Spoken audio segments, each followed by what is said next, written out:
Aujourd'hui, nous allons atterrir avec notre séminaire sur l'Église face aux défis de l'heure. Alors depuis hier, nous sommes en train d'analyser quelques prophéties majeures sur notre temps. Et vous allez vous rappeler, la première prophétie que nous avions mentionnée était la suivante. Les ténèbres couvriront la terre et l'obscurité le peuple. Et vous allez vous rappeler, nous avons tiré ça de Ésaïe 60, le verset 2e. Et cette prophétie nous parlait des ténèbres, du temps de la nuit, du règne de l'obscurité dans le monde. Et nous nous sommes mis à analyser quelques caractéristiques de cette obscurité spirituelle qui règne en ce temps-ci dans le monde. Et la première caractéristique, nous avions dit que le mal allait prendre, le mal et la méchanceté allaient prendre des proportions exagérées. Et le Seigneur Jésus-Christ nous l'a prophétisé encore dans Matthieu 24, 12. Alors qu'il disait que le mal se sera accru. Dans d'autres versions, on dit le mal deviendra de plus en plus grand. Une autre version dit même l'iniquité prévaudra. Donc, dans ce temps de ténèbres, le mal ne va faire que s'intensifier. Les gens deviendront de plus en plus cruels et méchants. Deuxième caractéristique de cette obscurité spirituelle, c'est l'inversion des valeurs et la persécution de ceux qui prônent la vérité ou de ceux qui restent attachés à la vérité. Et hier j'en ai parlé, j'ai parlé de la loi de l'inversion. Le mal est appelé bien, le bien est appelé mal. Et bien aimé dans le Seigneur, nous sommes dans un monde où de plus en plus de principes moraux sont renversés. On se moque de la vérité. Et je vous ai parlé des pays où les prédicateurs sont incarcérés ou poursuivis parce qu'ils prêchent la Bible. Et ces choses ne vont faire que s'augmenter, s'intensifier. Et il y a une troisième caractéristique de ce temps d'obscurité, de ce temps de ténèbres. C'est l'amour et la compassion qui vont disparaître de plus en plus. Pour laisser place à deux choses, l'égoïsme et l'indifférence. Déjà maintenant ces choses sont présentes. Mais elles vont aller encore en s'intensifiant. Davantage les hommes deviendront égoïstes, tournés vers eux-mêmes. Des hommes deviendront indifférents. Bien-aimé, l'amour du prochain va davantage devenir un denrée rare.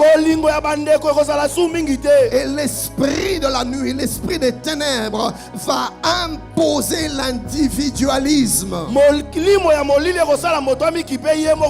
Et un individualisme mêlé d'indifférence. Bien-aimé, de nos jours, des tragédies humaines, comme des guerres, des crises humanitaires, des catastrophes naturelles, sont ce que nous vivons, ce que nous voyons, ce que nous expérimentons. Mais à cause de la méchanceté, de l'égoïsme et de l'individualisme,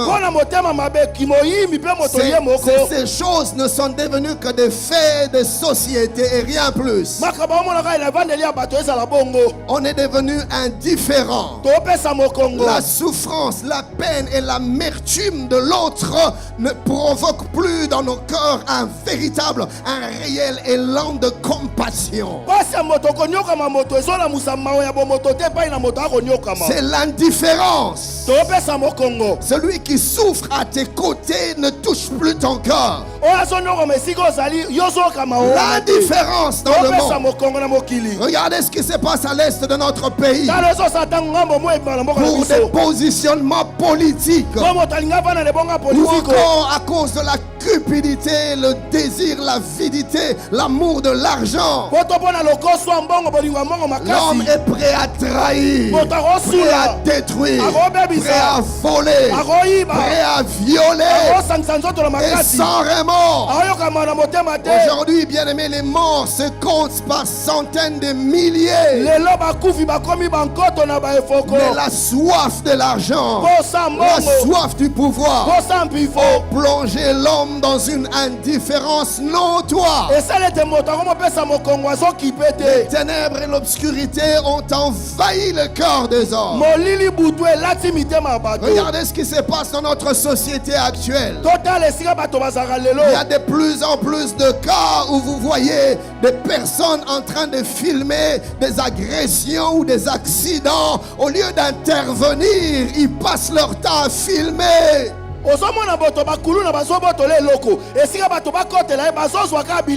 Un accident vient de se passer. Mais va secourir ton frère qui est en train de mourir. Non, le premier réflexe, on sort le téléphone.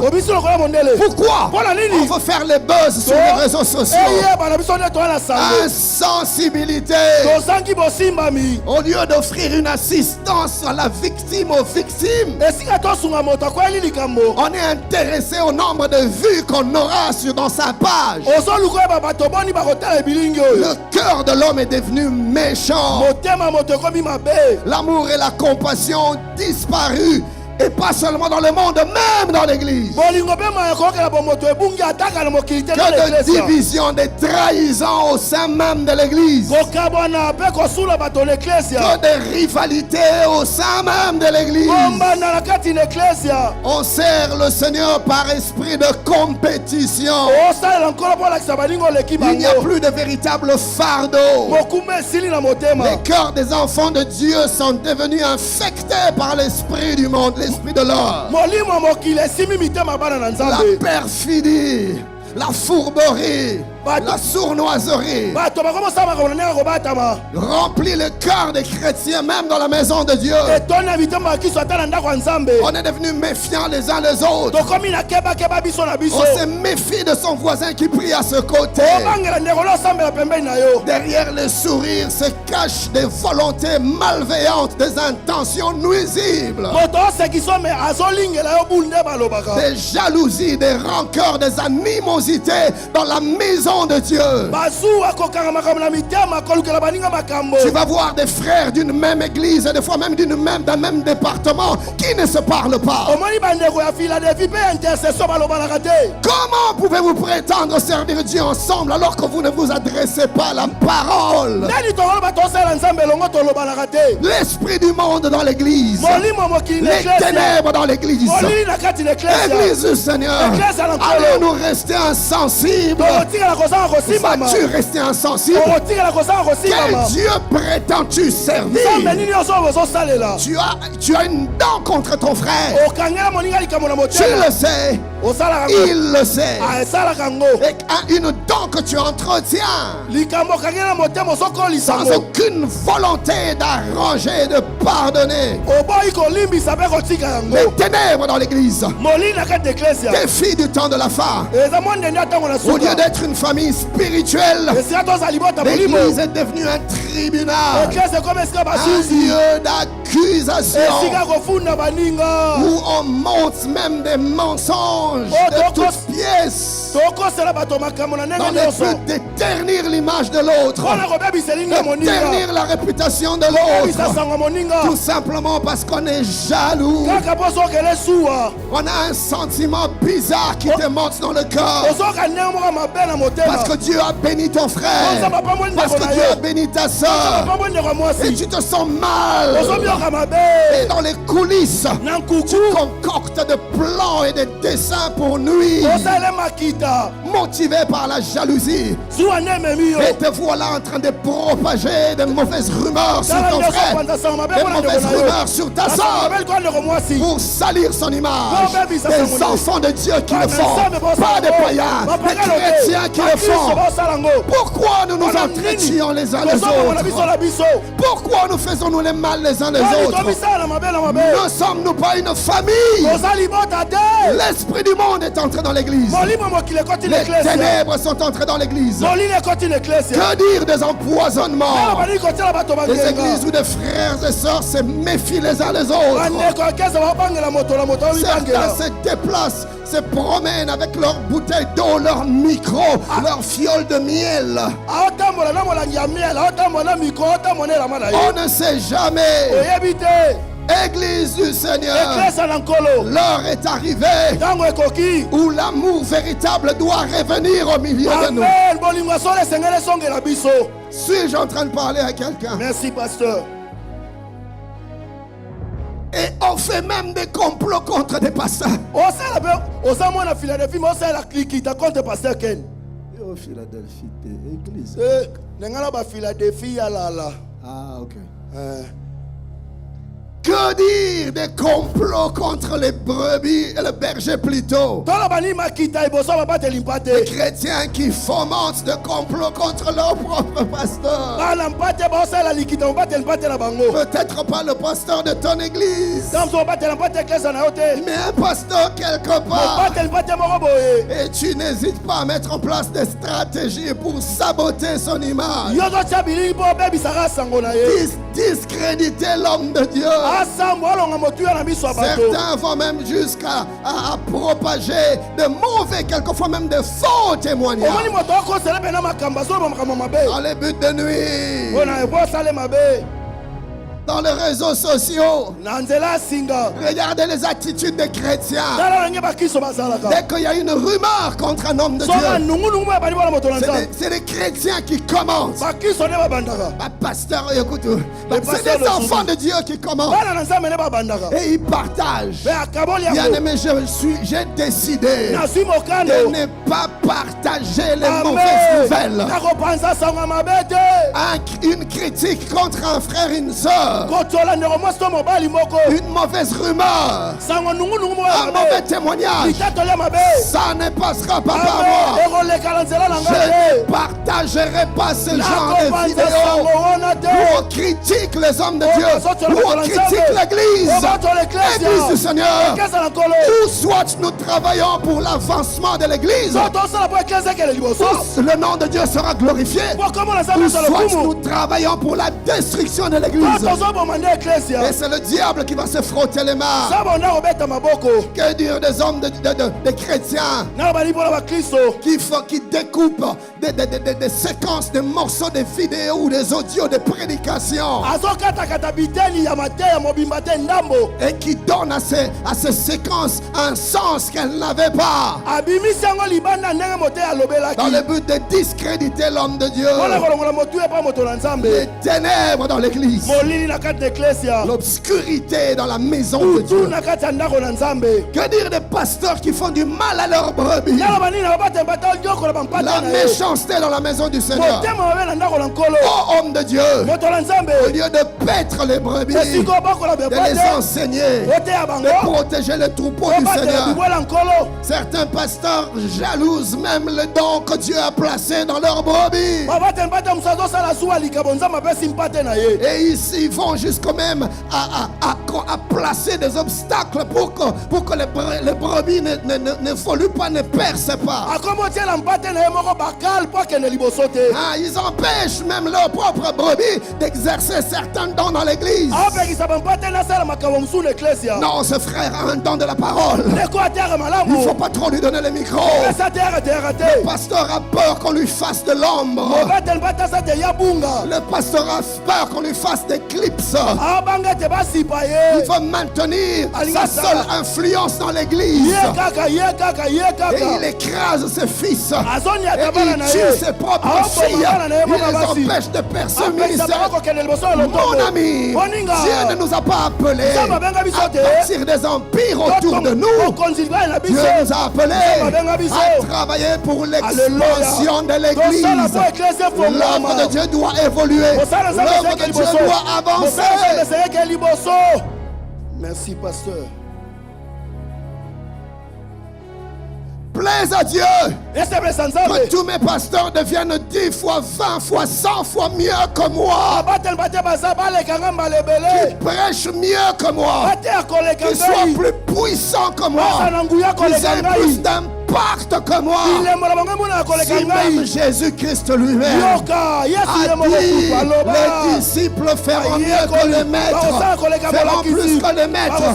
Qui suis-je moi pour écraser mes fils? Vous devez faire plus que moi. Et je lève ma main, je déclare, vous serez plus fort que moi, vous serez plus grand que moi, vous serez plus percutant que moi. Donnez-moi un bon ami. L'esprit du monde dans l'église. Que dire des pasteurs qui abusent des brebis, qui abusent d'elles financièrement à cause de la cupidité. On manipule les prédications, on manipule les versets bibliques, on entend le sens parce qu'on veut soutirer, on veut soutirer, on veut soutirer, on veut soutirer.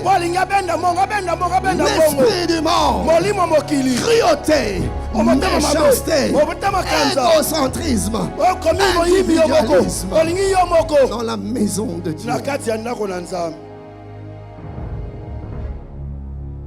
Mais la Bible déclare dans Ézéchiel 34, 1 à 5 et le verset 10e, la parole de l'Éternel me fut adressée en ces mots: Fils de l'homme, prophétise contre les pasteurs d'Israël.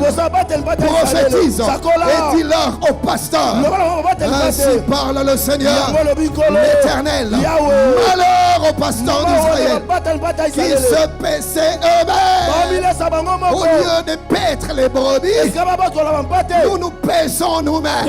Au lieu de nourrir les brebis, nous nous nourrissons nous-mêmes. Nous nous engraissons de la graisse des brebis. Les pasteurs du temps de la fin. Et Dieu dit, les pasteurs ne devaient-ils pas paître le troupeau? Vous avez mangé la graisse. Vous vous êtes vêtus avec la laine. Vous avez tué ce qui était gras. Vous n'avez point fait paître les brebis. Église du temps de la fin, pasteur du temps de la fin, arrêtez de vous engraisser derrière le dos des brebis. La Bible dit, ils ont enlevé la laine des brebis, ils en sont revêtus. Au lieu de couvrir les brebis, nous nous servons des brebis. L'esprit du monde, je lève ma main, je déclare, les hommes de Dieu dans cet endroit ne seront pas des voraces, des vautours, des prédateurs. Nous serons des bergers, des bons bergers qui prennent soin des brebis, qui se soucient des brebis. Je le déclare dans le nom de Jésus. Donne-moi un bon ami. Vous n'avez pas fortifié celle qui était faible, guéri celle qui était malade, pensé celle qui était blessée. Vous n'avez pas ramené celle qui s'égarait, cherché celle qui était perdue par nos prédications. Au lieu de ramener le perdu à Dieu, nous les enfonçons. Dieu dit, vous n'avez pas ramené ce qui était perdu. Mais vous les avez dominés avec violence et avec dureté. Elles se sont dispersées parce qu'elles n'avaient point de pasteur. Elles sont devenues la proie de toutes les bêtes de champ. Elles se sont dispersées. L'esprit du monde les a emportées. Où sont passées les brebis du Seigneur? Où sont passés le troupeau de Dieu? Le vent du temps de la fin les a emportés. Les voici dans la séduction. Les voici dans la compromission. Les voici dans la perversion. Les voici dans l'hypocrisie. Pourquoi? Parce que nous les pasteurs, nous n'avons pas pris soin d'elles. Parce que nous les pasteurs, nous les avons pas ramenés. Alors que les brebis sont en train de se perdre, au lieu de prêcher des messages qui vont ramener à Dieu, des messages qui vont aiguiser, qui vont redresser, des messages qui vont réveiller. Nous parlons de choses qui n'ont aucun fondement biblique, qui endorment l'église. Et les brebis se dispersent. Triste. Dieu dit au verset 10, ainsi parle le Seigneur, l'Éternel, voici, j'en veux au pasteur. J'en veux au pasteur. Je suis fâché contre le pasteur. Je suis irrité contre le pasteur.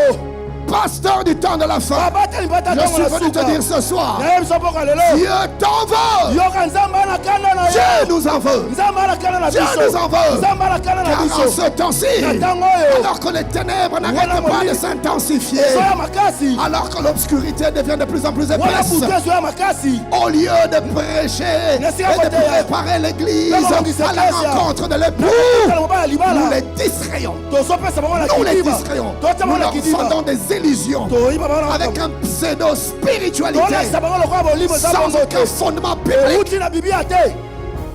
Nous les distrayons.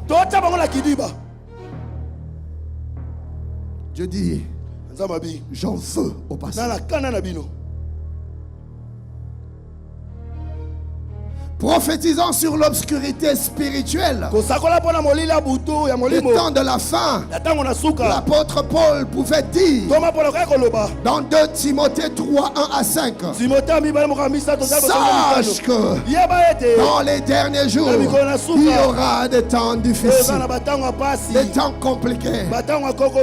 Voyez-vous, quand on lit ces textes, quand on lit les temps difficiles, on voit les difficultés sociales. On voit les épreuves de la vie. On voit la famine. On voit la pauvreté. On voit les maladies. Ce n'est pas de sang dont l'apôtre Paul est en train de parler.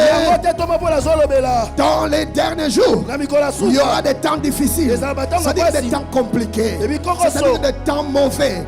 C'est-à-dire des temps complexes. Et il explique. Il dit, voici en quoi consiste la difficulté du temps de la fin. Les hommes seront égoïstes. L'égoïsme des filles du temps de la fin, amis de l'argent, la cupidité parmi les chrétiens, des filles du temps de la fin, autant arrogants, fanfarons. Les enfants de Dieu sont devenus imbus d'eux-mêmes. Plus d'humilité. L'humilité qui pouvait ramener à la repentance. Déserter nos cœurs. Nous pensons savoir, propre, juste. Quand Dieu te regarde, un peu comme il a dit à l'église de Laodicée, tu dis je suis riche, je n'ai besoin de rien. Tu ne sais pas que tu n'es qu'un aveugle, pauvre, un mendiant. Tu es nu. En ce temps de la fin, nous voyons des églises bâtir de beaux temples, des églises avec des comptes en banque faramineux, des églises opulentes, des églises riches matériellement, financièrement. Nous avons de plus en plus aujourd'hui en face de nous des méga church. Gloire à Dieu. Plaise à Dieu qu'on en ait encore davantage. Mais le problème, c'est que ça nous a piégés. Nous avons cru que la richesse matérielle était un signe d'approbation divine. Que d'églises qui évaluent leur succès par le nombre des membres. Bien-aimé dans le Seigneur, Dieu n'est pas impressionné par le nombre. Dieu n'est pas impressionné par les bâtiments. Dieu n'est pas impressionné par les avoirs matériels. Dieu est impressionné dès l'instant que nous reproduisons l'image de son Fils, là où il nous a placés. Dieu cherche des chrétiens qui vont être la juste, la correcte représentation de son Fils ici-bas.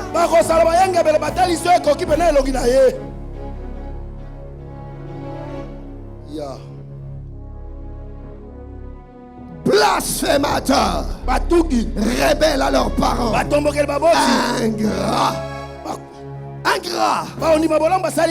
Manque de reconnaissance.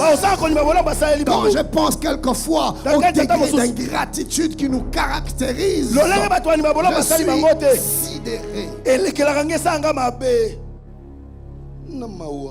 irréligieux, insensible, déloyaux, calomniateurs, intempérants, cruels, ennemis de gens de bien, traîtres, emportés, enflés d'orgueil, aimant le plaisir plus que Dieu.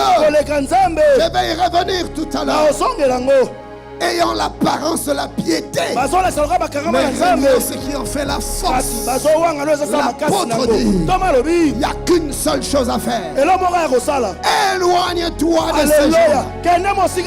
Même s'ils se disent enfants de Dieu, dès l'instant que tu commences à voir l'obscurité spirituelle se manifester dans sa vie, il devient un poison, il devient une peste, il devient une gangrène.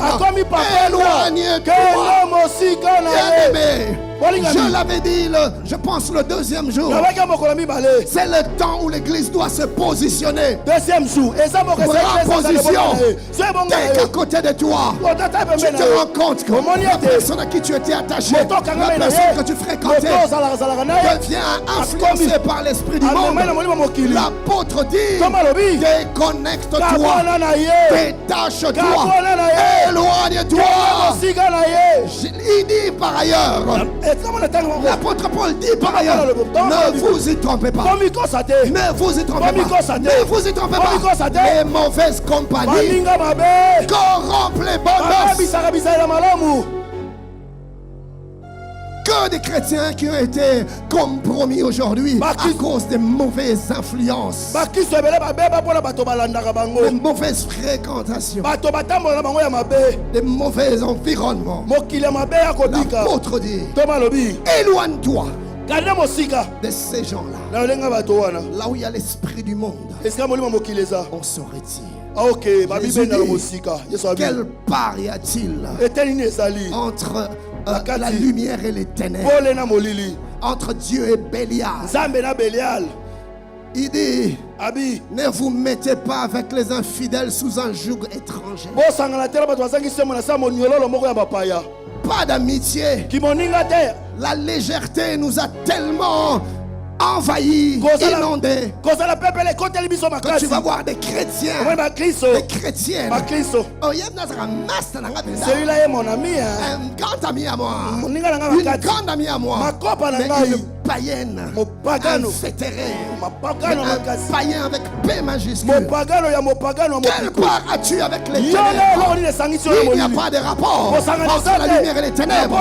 Vous parlez de quoi? Vous passez votre temps à faire quoi? Il n'y a pas de relation. Il n'y a pas d'amitié.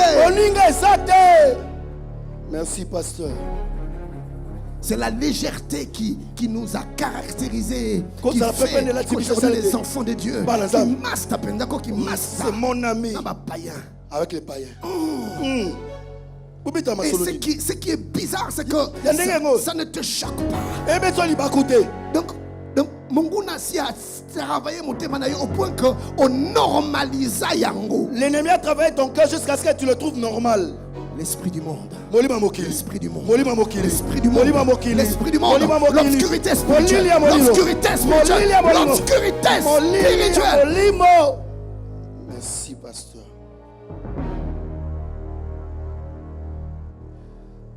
La première prophétie donc, en parlant de ce temps, la Bible nous a montré les ténèbres qui couvriront la terre, l'obscurité et les ténèbres. Permettez-moi de vous parler d'une deuxième prophétie caractéristique de notre saison. Notez. Comment? L'apostasie et le mystère de l'iniquité gagneront du terrain. L'apostasie et le mystère de l'iniquité gagneront du terrain. Bien-aimé dans le Seigneur, l'apôtre Paul, dans ce texte, va nous livrer des révélations essentielles sur l'atmosphère spirituelle qui va prévaloir ou qui prévaut déjà en ce temps de la fin.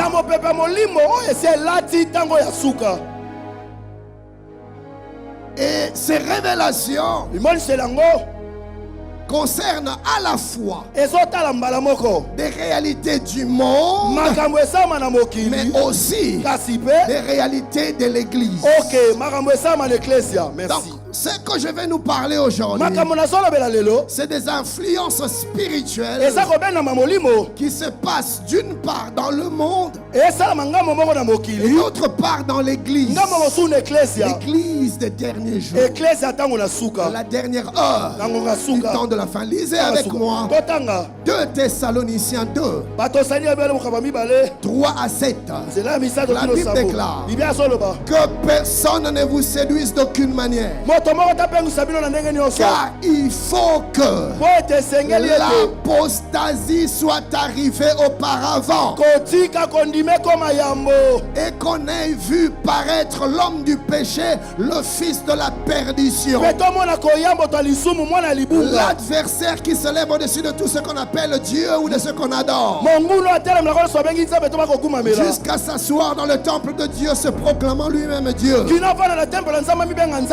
Ne vous souvenez-vous pas que je vous disais ces choses lorsque j'étais encore chez vous? Et maintenant vous savez ce qui le retient afin qu'il ne paraisse qu'en son temps. Car le mystère de l'iniquité agit déjà. Il faut seulement que celui qui le retient encore ait disparu. Permettez-moi de vous expliquer rapidement le contexte de ce texte avant d'avancer. Il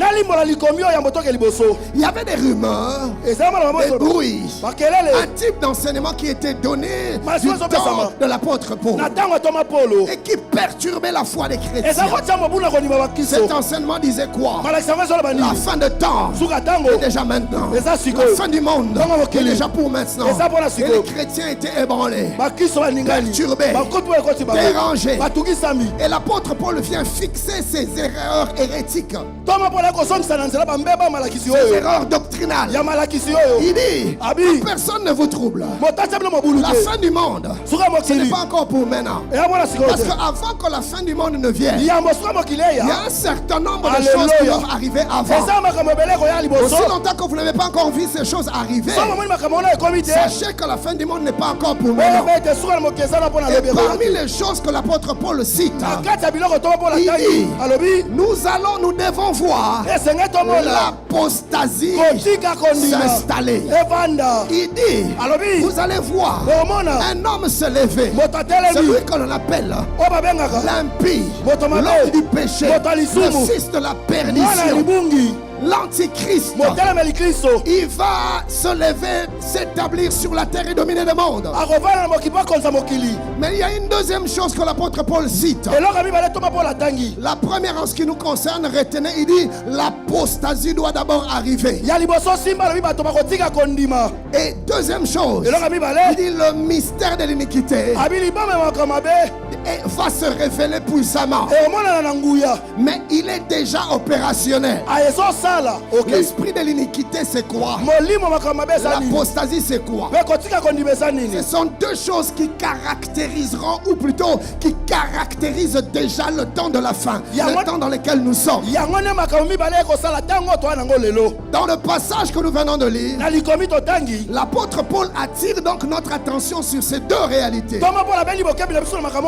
réalités particulièrement préoccupantes et alarmantes.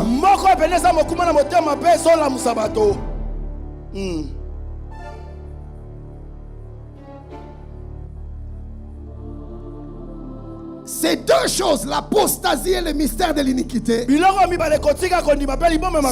train d'agir de manière simultanée. Au même moment. D'une part, le mystère de l'iniquité sera opérationnel dans le monde. Et d'autre part, l'apostasie, l'esprit d'apostasie sera opérationnel dans l'église. Dans le monde, nous allons constater la montée de la puissance du mystère de l'iniquité. Dans l'église, nous allons constater la progression inquiétante de l'esprit d'apostasie. Donc quand on parle de l'apostasie, c'est une affaire qui ne concerne pas les païens. L'apostasie est un fléau qui frappe parmi les chrétiens. Et quand on parle du mystère de l'iniquité, il ne s'agit pas d'une réalité à l'église, mais d'une réalité du monde. Analysons ces deux réalités spirituelles majeures. Commençons par le mystère de l'iniquité. 2 Thessaloniciens 2:7. L'apôtre déclare que le mystère de l'iniquité est déjà en train d'agir. Il est déjà opérationnel. La version française courante dit la puissance secrète de la méchanceté est déjà à l'œuvre. Qu'est-ce donc le mystère de l'iniquité? Notez, le mystère de l'iniquité, c'est une force spirituelle qui constamment pousse le monde à se rebeller contre Dieu, à se détourner contre Dieu. Le mystère de l'iniquité, c'est une influence satanique, mais une influence satanique mondiale qui travaille en ce temps de la fin dans le but de normaliser le péché, l'offense et le rejet de Dieu. Le mystère de l'iniquité fait que le péché n'est plus péché. C'est la puissance du mystère de l'iniquité, de la force de l'iniquité. Ce qui était péché est nommé différemment et révisité. C'est le mystère de l'iniquité. C'était clairement écrit qu'un homme ne peut coucher avec un homme, une femme ne peut coucher avec une femme. Mais l'esprit de l'iniquité vient prendre une abomination et en faire une valeur. Au point qu'on commence même à imposer sous certains cieux à certaines églises de célébrer le mariage gay. Au point que tu peux même avoir des problèmes si tu refuses de célébrer un tel mariage. Mais qu'est-ce qui se passe? Et il y a des gens qui se mobilisent, des lobbies qui se créent pour défendre cette tendance. On parle aujourd'hui du wokisme. C'est ça. Le wokisme, c'est ça.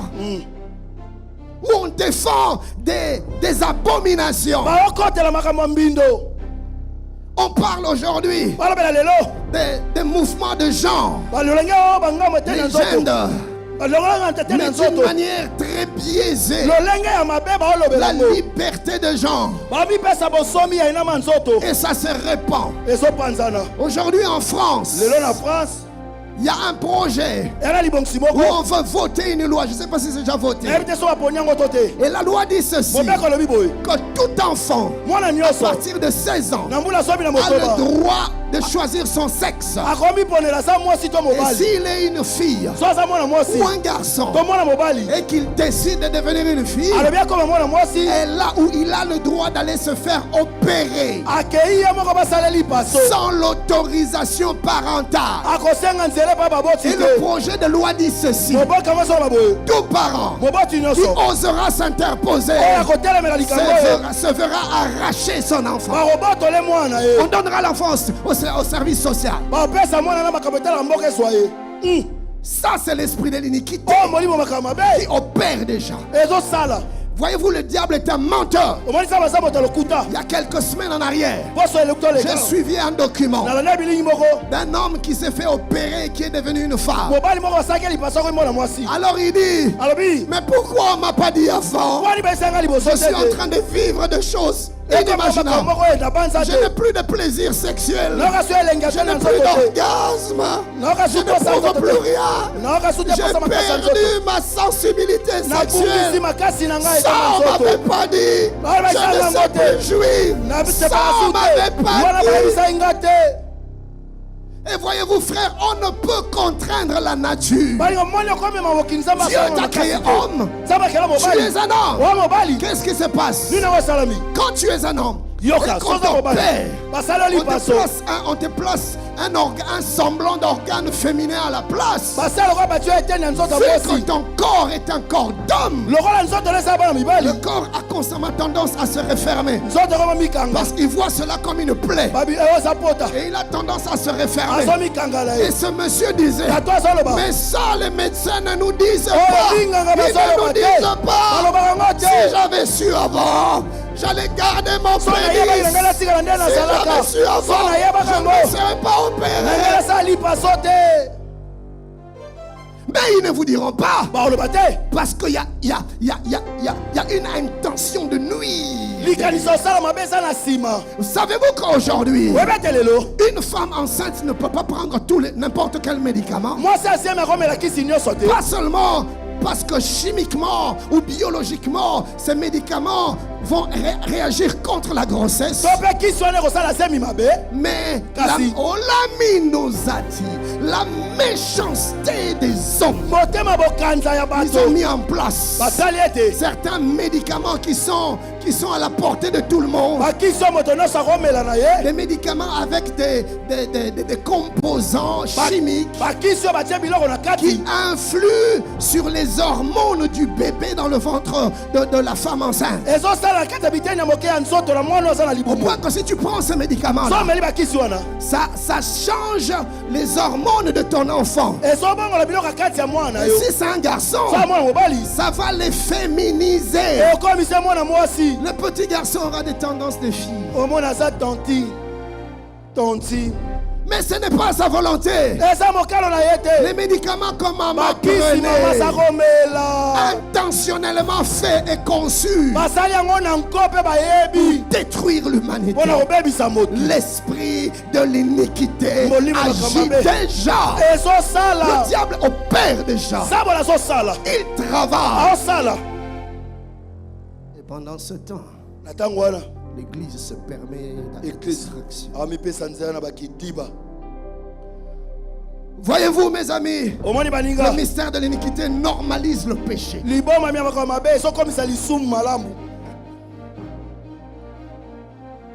Sous d'autres cieux, une jeune fille de 16 ans, 17 ans, peut venir à la maison de ses parents avec son petit copain et aller dans la chambre sous la bénédiction des parents.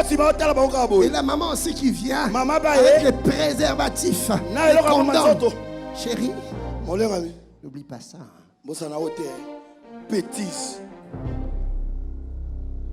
Le mal est normalisé. Ça, c'est l'esprit de l'iniquité.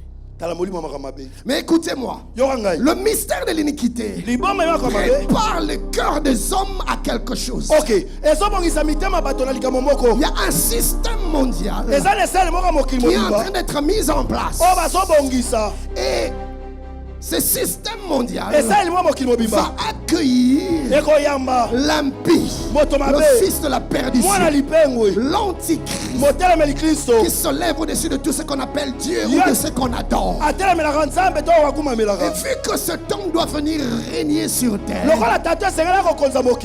le diable est déjà en train de préparer le terrain pour que certaines choses qui nous choquent ne choquent plus, pour que la répulsion ou cette tendance à rejeter le mal n'existe plus. Que l'on devienne familier avec le mal, familier avec l'offense. Ceux qui vont en Occident, ils voient. Aujourd'hui, tu vas voir deux jeunes gens. Une fois, on se retrouve à l'étranger avec madame et les enfants. On faisait du tourisme. Oh, malheureusement pour nous, juste dans le bus devant nous, il y avait deux ados. Aïe, aïe, aïe, aïe. Quand on expliquait quand on expliquait les choses, ça ne les concerne même pas. Ils sont en train de marcher les bazookas. Et nous on est juste derrière avec les enfants. Ils sont dans la simana bana. Ah, j'ai dit, ça va fermer vos yeux ou comment? On commence à dire des choses. C'est ce qui est là est blanc. Regarde encore, regarde.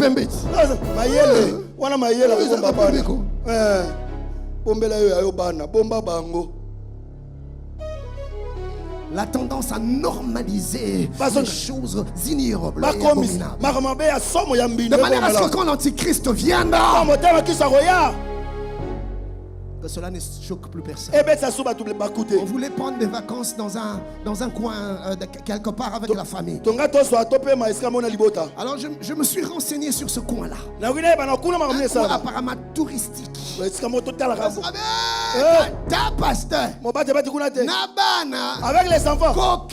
Non, pas y aller. Kuna là-bas. Tu verras vraiment en cours de route. Les gens. Il y a de mauvaises personnes là. En route. Vous êtes avec les enfants dans un autre pays. En arrivant dans un autre pays, j'ai vu des mamans. Hein? Papier mouchoir kak. Papier mouchoir kak. Papier mouchoir kak. Moi avec les enfants. Mes enfants ne regardez pas. Mais même ça ne dit absolument rien. Tous sont mon pépé. On soit moto au nom d'eux.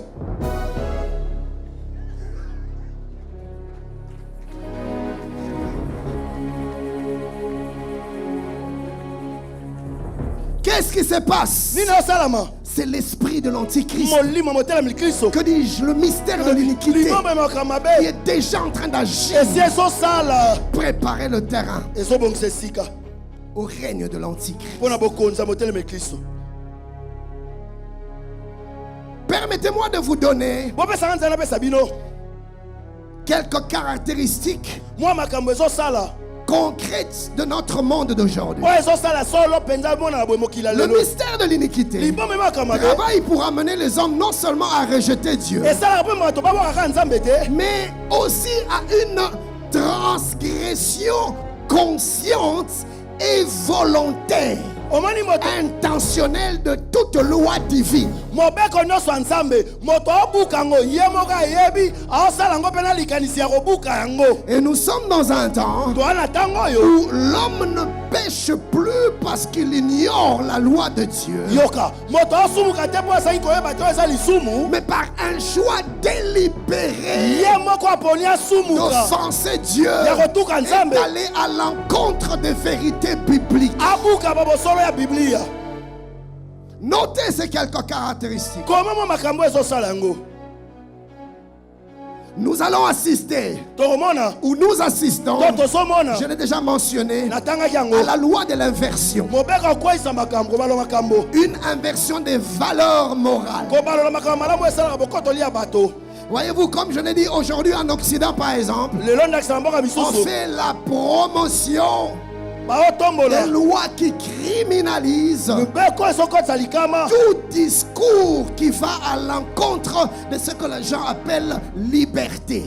maloba nyonso moto aotelemela bato oyo bamibenga bonsomi moto nyonso akotelemela baosala mibeko mpo na kopekisa Et ye on dit c'est des discours haineux. babi wana atyango na koyina na kati Ça s'établit. evandi Aujourd'hui dans le monde, lelo na mokili des influenceurs babendi bato et des stars mondaines, des stars mondialement reconnues, baminzoto bayebani mokili mobimba utilisent ouvertement, au vu et au su de tout le monde, baosalela na polele des boye symboles sataniques bilembo ya satana dans leur musique, na mindule na dans bango leurs clips, na bililingi na bango dans leurs médias, na basango na bango banalisant l'occultisme. baomona pamba makambo Mais lili. aujourd'hui, je ne sais pas, il aurait dit les autres bango. Je ne sais pas qu'est-ce qui le prend. Sokolingo sala culte na Ce qui yo. veut faire ton culte. Sala yango normal. Fais-le toi-même. Est-ce qu'il faudra seulement que tu blasphèmes Dieu? Et c'est vrai kaka yo tout kanzambe. Il y a des stars aujourd'hui qui prennent plaisir à blasphémer dans leurs clips. Et ça la ba minzoto musulu azo tout kanzambe na bililingi na ye. C'est l'esprit de l'iniquité. Molimo makamabe.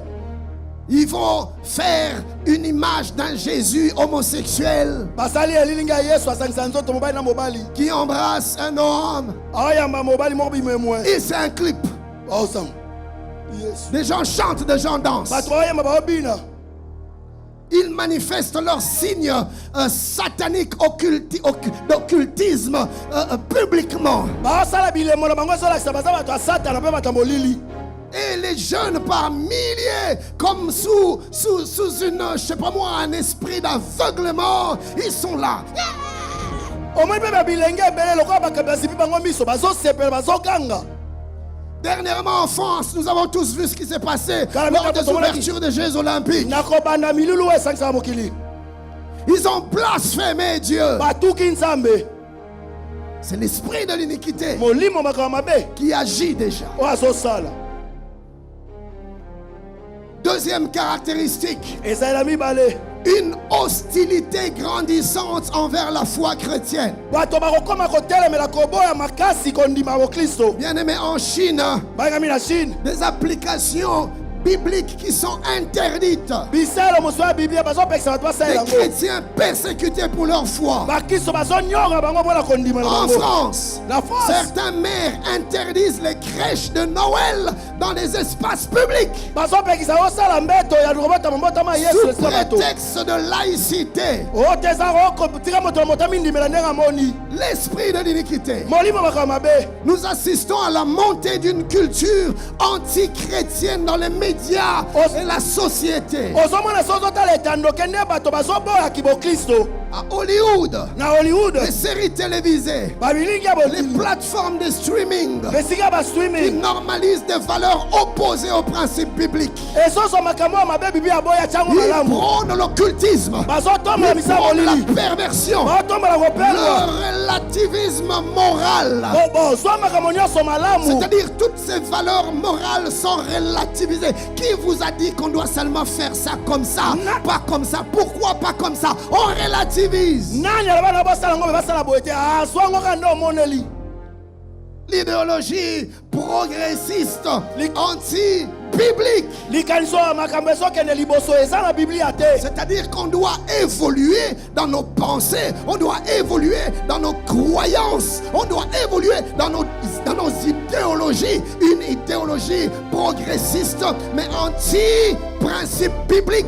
to totikala kaka te na nde tolimela makambo ya biblia totia mwa mayele tokende liboso tokipango te nde ezalaka kala. Nous assistons aujourd'hui à l'endoctrinement des jeunes générations. tomona nde bakosa malakisi mosusu na kati ya bilenge L'esprit de l'iniquité. molimo makambo Mais mabe dans plusieurs pays, mpe na mboka ebele les écoles enseignent des idéologies contraires à la Bible de plus en plus aux plus jeunes. biteya baetelo komi koteya bana makambo ya biblia boyi na bana À mike l'école où étudient mes enfants, letelo bana batangaka les professeurs ont tendance à donner un peu de principes qui ressemblent au yoga. bakolakisa komesa bana malakisa bayoga. Je me souviens, c'est papa, c'est moins compliqué. Un enfant dit papa c'est un peu compliqué. Position. On me dit de faire certaines positions. J'ai appelé le prof. Pas mon enfant. Si tu veux te faire sorti mon enfant. Oyoki, Olapa. Mes convictions chrétiennes ne me permettent pas de laisser mes enfants faire du yoga. Et quand c'est le yoga, tout le monde acclame. On organise des séances dans le bureau, des séances de réflexion, je sais pas moi, de relaxation. Ça commence toujours comme ça. De concentration. Ça commence toujours comme la maîtrise de la respiration. Ça commence toujours comme ça. Et puis petit à petit, on vous amène dans l'occultisme, dans les sciences occultes. Mais quand il s'agit de la prière, non, ici c'est un lieu de travail, ici c'est une école, pas question de religion. Mais quand il s'agit de Jésus, tout le monde s'oppose. Mais quand il s'agit de l'occultisme, tout le monde acclame. L'esprit de l'iniquité agit déjà. Et on commence à les enseigner dans les écoles aux plus jeunes.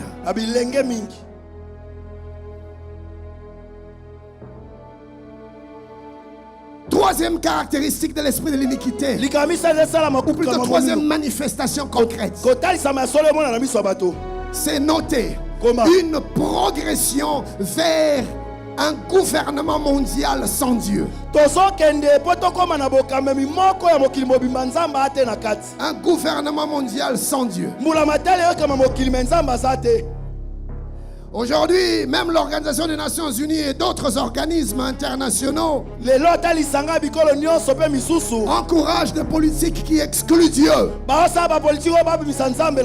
Tout à l'heure, j'ai parlé de l'éducation sexuelle imposée aux enfants sans consentement parental.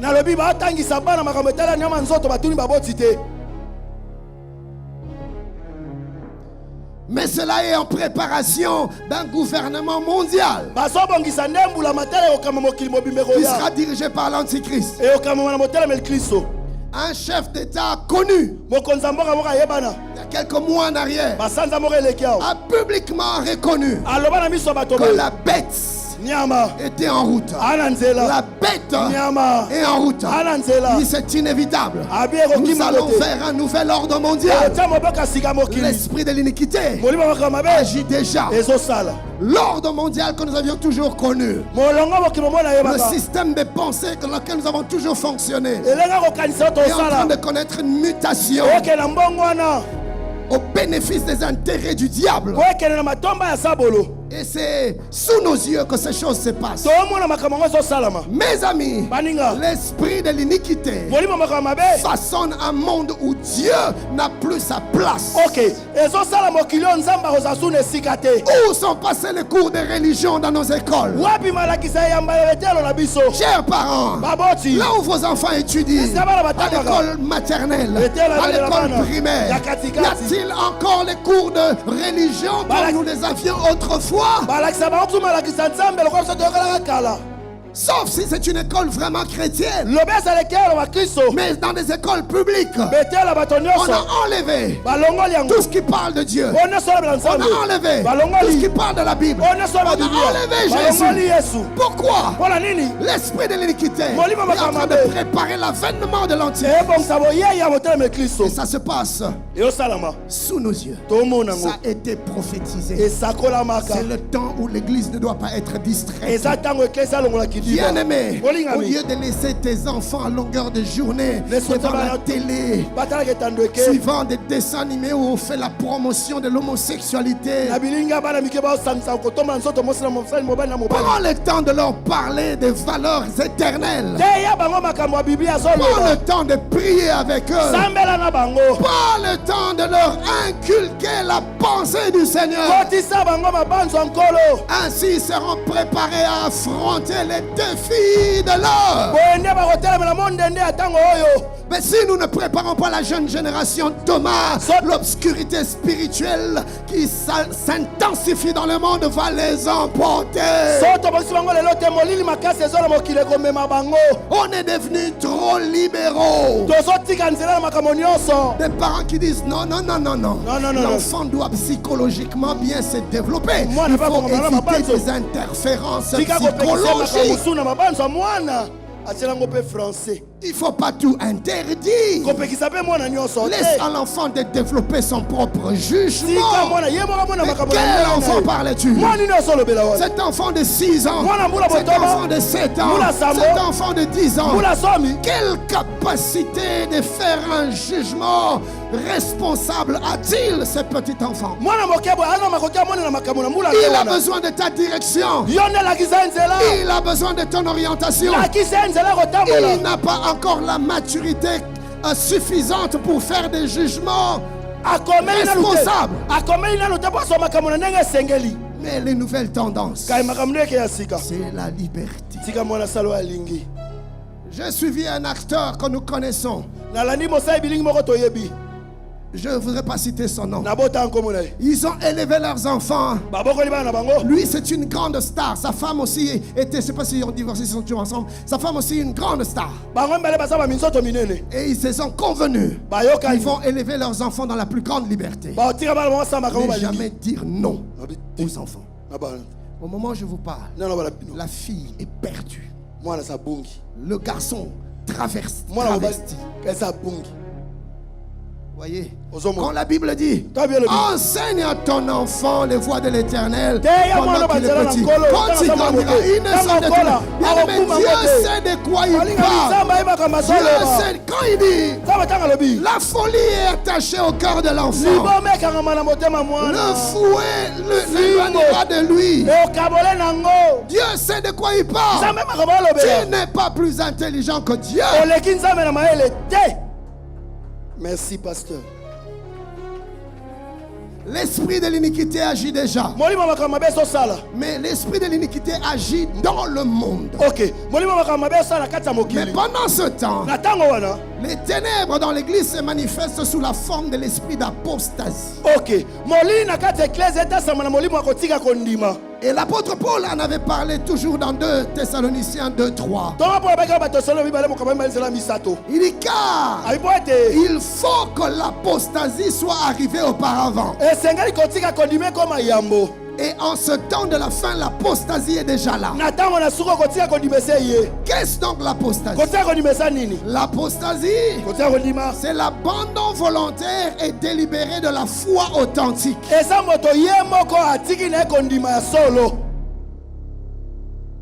Le rejet, ou plutôt l'abandon volontaire et délibéré de la foi authentique.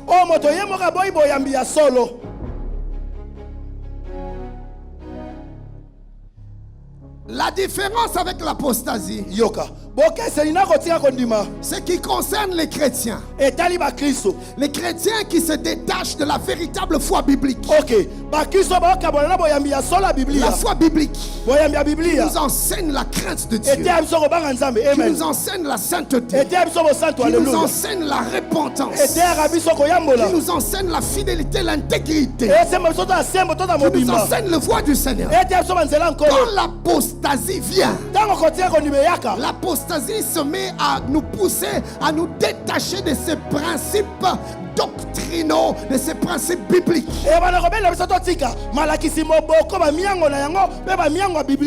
L'apostasie vient avec un piège. Okay. Le piège de l'apostasie, c'est que tu ne rentres pas dans le monde. Okay. Ouais. Tu es toujours dans les choses de Dieu, dans l'église, mais tout en t'éloignant des principes fondamentaux des Écritures. C'est ça le piège de l'apostasie. L'apostasie n'est pas toujours un rejet total de Dieu. Peut-être même que tu continueras à servir dans la maison de Dieu. Peut-être même que tu continueras à prêcher, à chanter, mais déjà sous l'influence de l'esprit de l'apostasie. Tu peux rester, ce n'est pas un rejet total de Dieu, mais une adaptation subtile. Non, c'est-à-dire qu'on adapte subtilement les vérités bibliques aux tendances mondaines. Ok.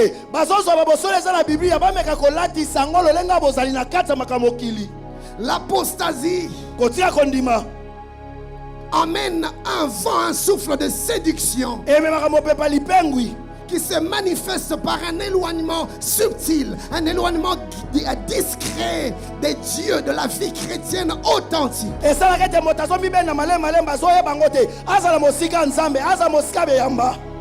Bien aimé, notez ceci. L'apostasie se manifeste sous diverses formes. Il y a l'apostasie morale, l'apostasie doctrinale, l'apostasie pharisienne. Faute de temps, je ne parlerai que de l'apostasie morale et de l'apostasie doctrinale. Commençons par l'apostasie morale. Okay. Il s'agit de l'abandon des valeurs morales enseignées par les Écritures. La personne continue à se croire et à se dire chrétienne, mais se comporte de manière à ne plus refléter la foi de la Bible. Okay. La foi de la Bible, la foi authentique, celle qui ramène Christ au centre. On passe à autre chose. L'homme se place lui-même au centre, alors que la foi de la Bible prône la centralité de Christ. Alléluia. Dans la vie de l'homme, l'esprit d'apostasie garde Christ, le place dans un coin de la maison. L'homme lui-même prend la place sur le trône et dirige sa vie. N'avez-vous jamais été étonné quand Dieu parle à l'église? Jésus parle à l'église. Il ne parle pas au monde. Maman Nathalie, il parle à l'église. Mais qu'est-ce qu'il dit à l'église? Je suis à la porte et je frappe. Si tu entends ma voix, j'entrerai chez toi, je mangerai, je souperai. Oh, Seigneur Jésus, comment peux-tu être à la porte? Et l'église n'est-elle pas ta maison? L'église n'est-elle pas ta demeure? Mais Jésus dit, je suis à la porte et je frappe. Jésus dit, en principe je devais être dedans, mais je me suis retrouvé à l'extérieur. Mais par amour pour toi, et que tu m'as flanqué à la porte, je suis revenu et je frappe. Jésus, comment tu frappes? Comment tu t'es retrouvé dehors? L'esprit de l'apostasie a sorti Christ de l'église, a sorti Christ de nos messages, a sorti Christ de nos enseignements, a sorti Christ de nos prédications, a sorti Christ de nos priorités, a sorti Christ de nos vies. L'esprit de l'apostasie prône l'humanisme. C'est l'homme au centre, c'est les intérêts de l'homme, c'est les avantages de l'homme, c'est la survie de l'homme, c'est l'homme au centre. Bien aimé dans le Seigneur, je prie Dieu qu'il ramène encore aujourd'hui un évangile Christocentrique. Parlons de Jésus, prêchons Jésus, enseignons Jésus, propageons Jésus, revenons à la prédication des apôtres, à la prédication des évangiles, prêchons Jésus.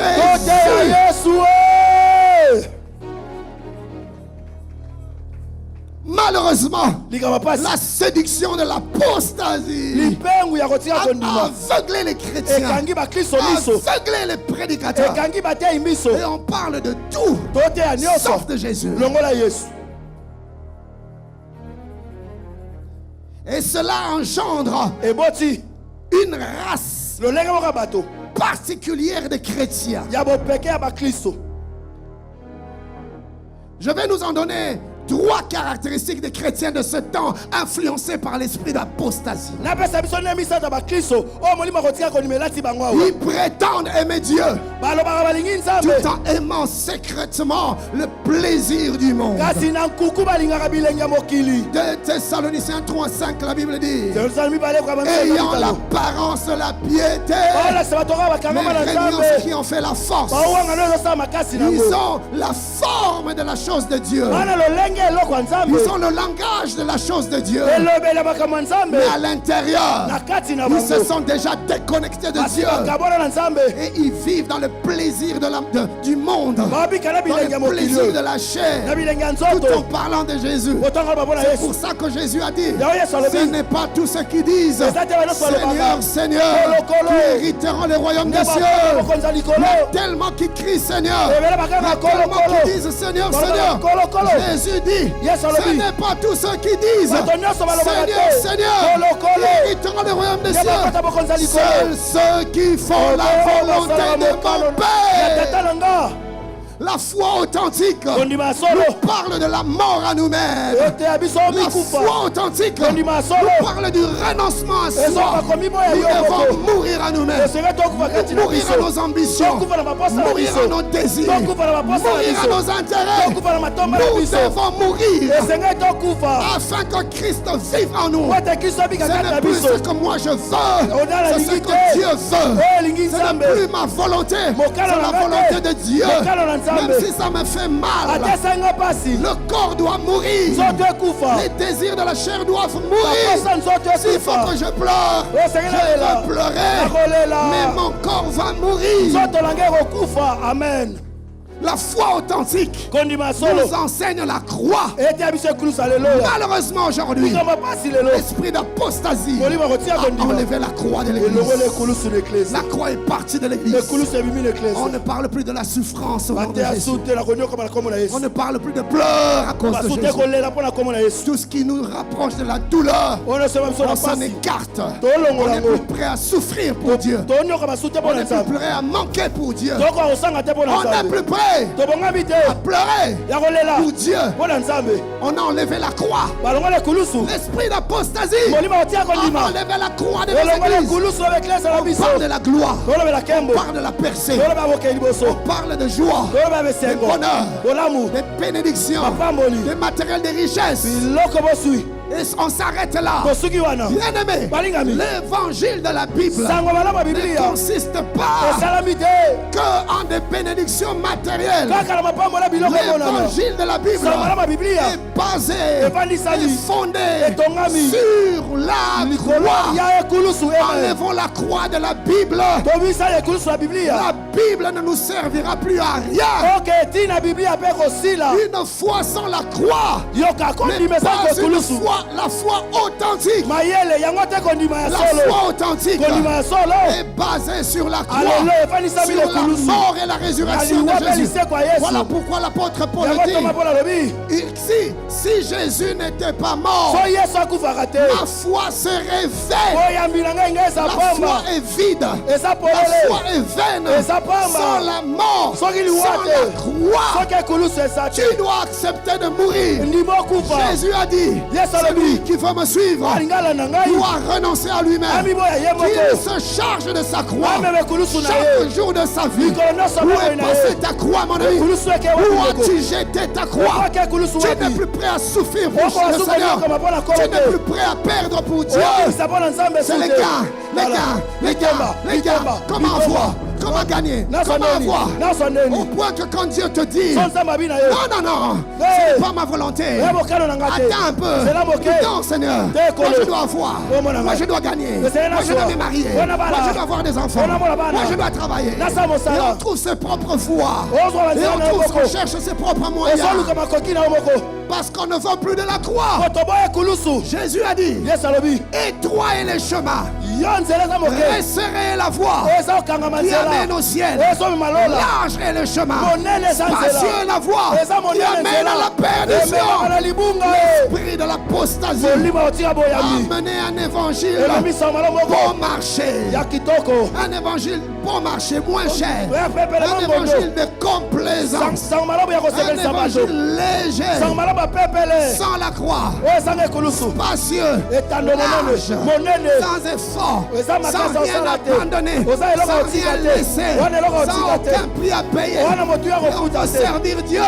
Ça, ce n'est pas le christianisme de la Bible.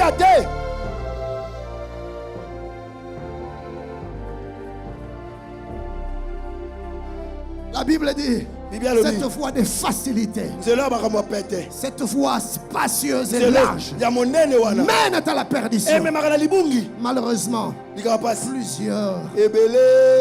y vont. L'esprit de l'apostasie a ôté la croix.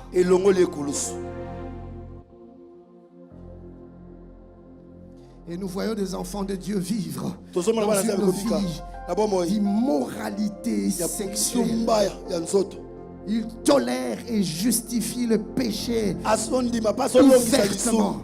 J'ai entendu des prédicateurs s'inventer leur esprit d'impudicité. Moi je tombe souvent. Vous tous êtes au courant que moi je tombe souvent. L'apostasie est entrée dans l'église. Vous allez voir un homme de Dieu. Si tu écoutes ce qu'il dit, c'est un homme de Dieu. Il est sous le piège, le contrôle, l'emprise de l'apostasie. Il est devenu un apostat.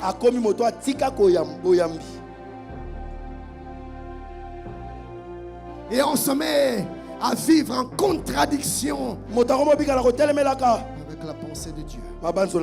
Plus de crainte de Dieu. Et un signe que tu es sous l'influence de l'esprit d'apostasie, c'est la normalité.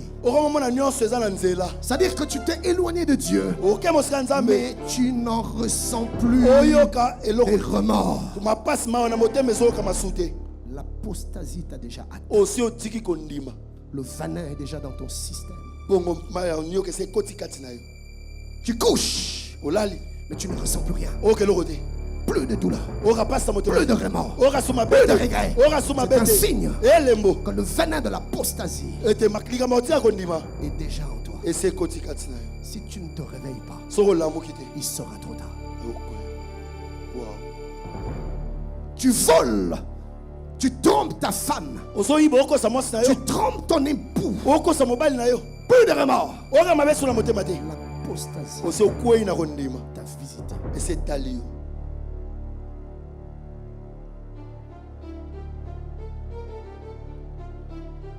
Deuxième manifestation de l'apostasie. Les gens vont continuer à proclamer leur fidélité à Christ, mais vivre en contradiction flagrante avec les exigences des Écritures. Troisième manifestation, quand l'apostasie entre,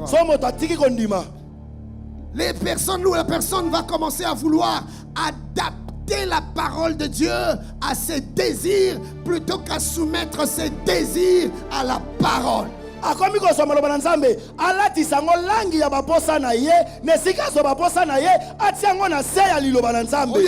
J'aime quand Job dit, j'ai appris à incliner mon cœur, à incliner mes désirs, à incliner mes pensées, à incliner ma volonté à la loi de Dieu. Dès l'instant que Dieu parle, Job dit, j'incline mes désirs, j'incline ma volonté à la pensée de Dieu. Mais quand l'esprit d'apostasie vient, on se met à adapter la parole pour les conformer à ses désirs, à ses passions charnelles, égoïstes. Et on se met à sélectionner les prédicateurs à écouter. Mon ami, si tu sélectionnes des prédicateurs, sache que tu es déjà dans les collimateurs de l'apostasie. Si tu te mets à sélectionner les versets, sache que le venin de l'apostasie est déjà entré.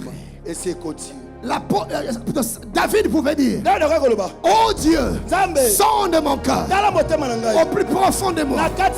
Vois si je me suis éloigné de toi et ramène-moi sur le droit chemin. David était prêt à ouvrir son cœur, à se laisser juger par Dieu. Et il demandait même cela: Seigneur, sonde-moi la nuit, regarde mon cœur. Pourquoi le psalmiste dit: sonde-moi la nuit? Pourquoi il ne dit pas sonde-moi le jour? Parce que le jour, il y a trop d'hypocrisie. Le jour, il y a trop de duplicité. Il dit pas le jour. Parce que le jour, tout le monde veut faire semblant. Il dit: viens me checker la nuit. Sonde-moi la nuit. La nuit, à l'heure de la nuit, quand l'obscurité règne, quand l'apostasie règne, sonde mon cœur. Ne suis-je pas déjà dans le piège? Seigneur, sonde-moi. Peut-être que je me suis déjà éloigné de certains principes. Sonde-moi la nuit quand l'apostasie règne. Suis-je toujours là où tu me veux? Quelque chose s'est déjà passé dans mon cœur. Je ne me rends pas compte. Parce que l'esprit d'apostasie opère avec un esprit d'anesthésie. C'est-à-dire, il va anesthésier ta conscience. C'est ainsi que la Bible parle des gens dont la conscience sont cautérisées. C'est-à-dire, la conscience endurcie, rendue insensible, endurcie. Quand on dit cautérisé, dans l'époque antique, il n'y avait pas de médicaments comme aujourd'hui. Quand quelqu'un s'est blessé, le sang coulait. Pour accélérer la cicatrisation et arrêter le coulement de sang, on prenait un morceau de fer, on mettait dans le feu. Quand ça chauffait, on appliquait sur la plaie. On cautérisait la plaie pour rendre la partie insensible et guérir.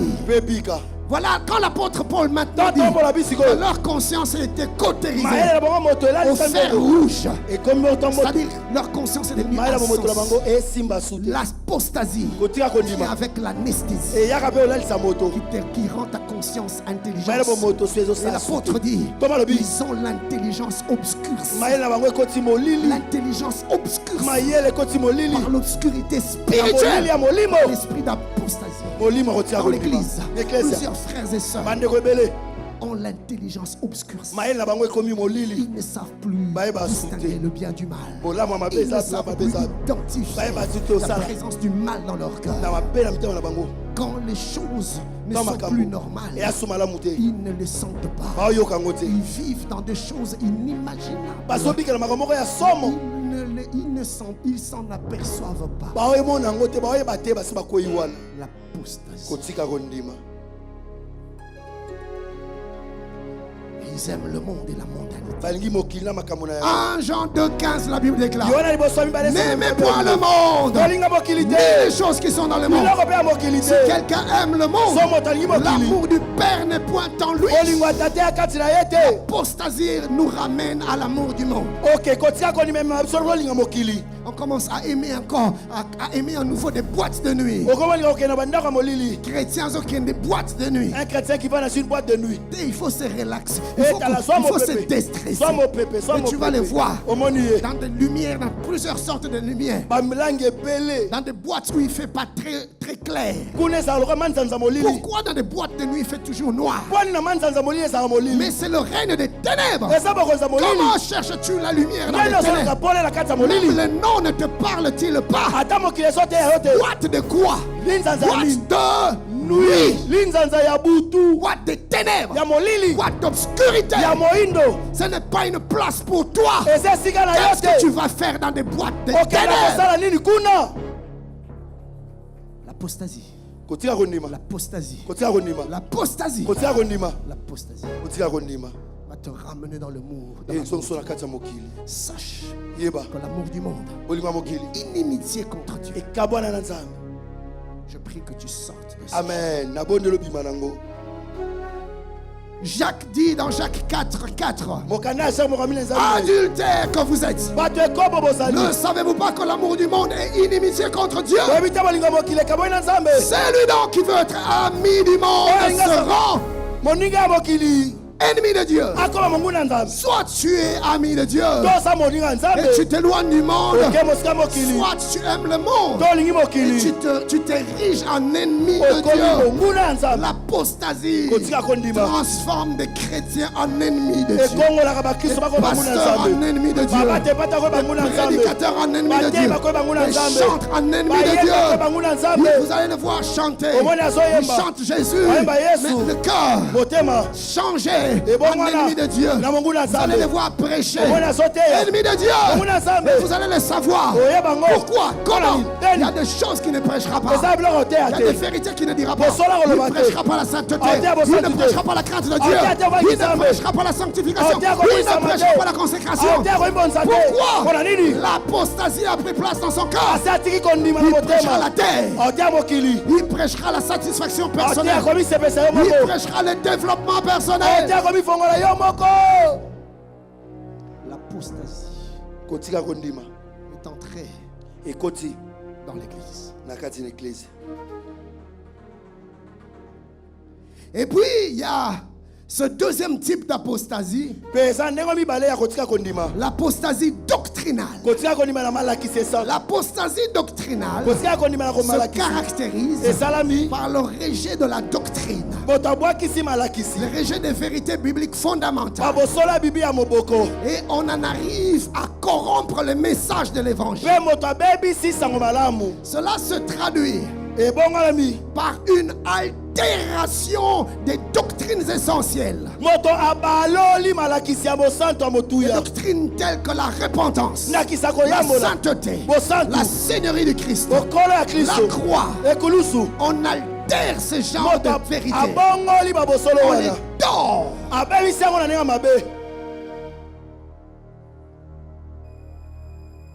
L'esprit d'apostasie introduit des enseignements erronés, influencés par des idéologies humaines, des aspirations étrangères à la volonté divine. 1 Timothée 4:1. Dans les derniers temps, quelques-uns abandonneront la foi pour s'attacher à des esprits séducteurs et à des doctrines des démons. Des fois quand je suis la télé ou quand j'entends certaines prédications, j'entends la voix de l'égarement parler. Des prédicateurs qui enseignent des enseignements qui n'ont aucun fondement biblique. Mais où as-tu pris ce genre de prédication? Des prédications où on nous parle de vérités après la vie, des vérités de la mort qui ne sont pas révélées dans les Écritures. Mon ami, il n'y aura plus de nouvelles révélations. Toutes les révélations dont l'Église a besoin, Dieu nous les a données dans l'Ancien et le Nouveau Testament. Que personne ne t'amène une révélation qui ne se trouve pas dans la Bible. Il n'y a que deux testaments, l'Ancien et le Nouveau. Le troisième testament est satanique. Le troisième testament est démoniaque. Le troisième testament est apostate. Ok. On quitte la Bible. On va chercher dans des livres ésotériques. On vous parlera des livres d'Enoch et d'autres livres. Des livres qui enseignent des choses que les apôtres, que les prophètes ne nous ont pas enseigné. Où on va nous donner des noms d'anges. Comment parler avec les anges. Des enseignements inspirés des entrailles des ténèbres. Et on voit les gens acclamer.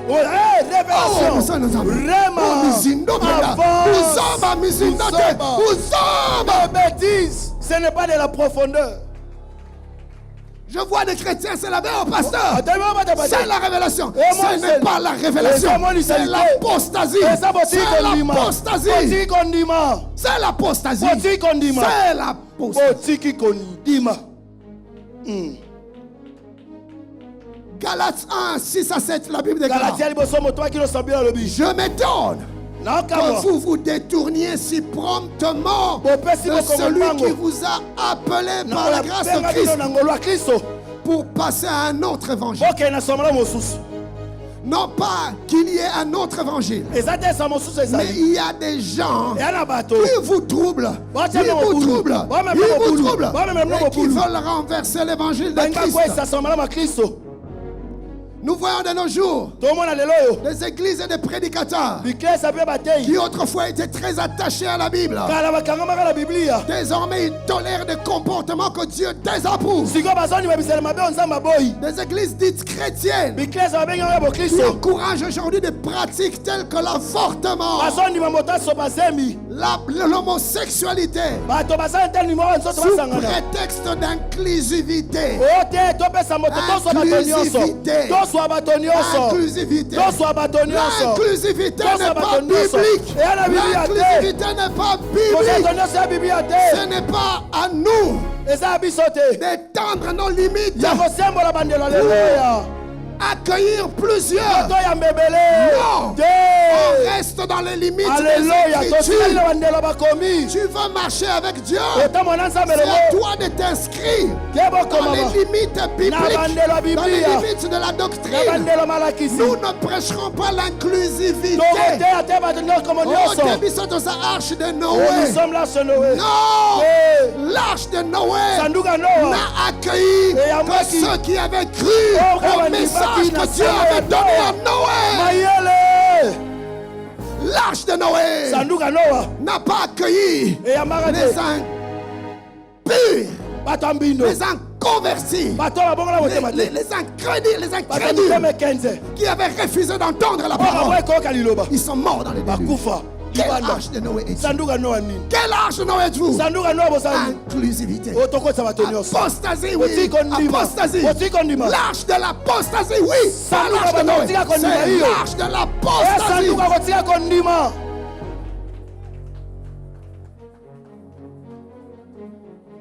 On veut nous imposer le mariage gay. La Bible est claire. Lévitique 18, 22. Tu ne coucheras point avec un homme comme on couche avec une femme. C'est une abomination. C'est une abomination. Romains 1, 26 à 27. Car leurs femmes ont changé l'usage naturel en celui qui est contre nature. Et de même, les hommes abandonnant l'usage naturel de la femme se sont enflammés dans leur désir les uns pour les autres, commettant homme avec homme des choses infâmes et recevant en eux-mêmes le salaire que méritait leur égarement. Apostasie. L'esprit d'apostasie les a conduits à rejeter des vérités fondamentales de la parole au nom de l'inclusivité. Deutéronome 12, 32. Vous observerez et vous mettrez en pratique toutes les choses que je vous ordonne. Vous n'y ajouterez rien et vous n'y retrancherez rien. Il n'y a pas d'inclusivité. Il n'y a rien à rajouter. Il n'y a rien à inclure. Il n'y a rien à rejeter. Dieu a dit, vous ne rajouterez rien à ma parole. Vous ne retrancherez rien. Quand l'esprit d'apostasie vient, l'esprit d'apostasie commence à enlever. L'esprit d'apostasie, bien-aimé, il y a des gens qui travaillent aujourd'hui pour une nouvelle version de la Bible. Une Bible plus inclusive. Une Bible plus tolérante. Une Bible plus ouverte. Une Bible ouverte. Une Bible inclusive. Une Bible tolérante. C'est une Bible apostate.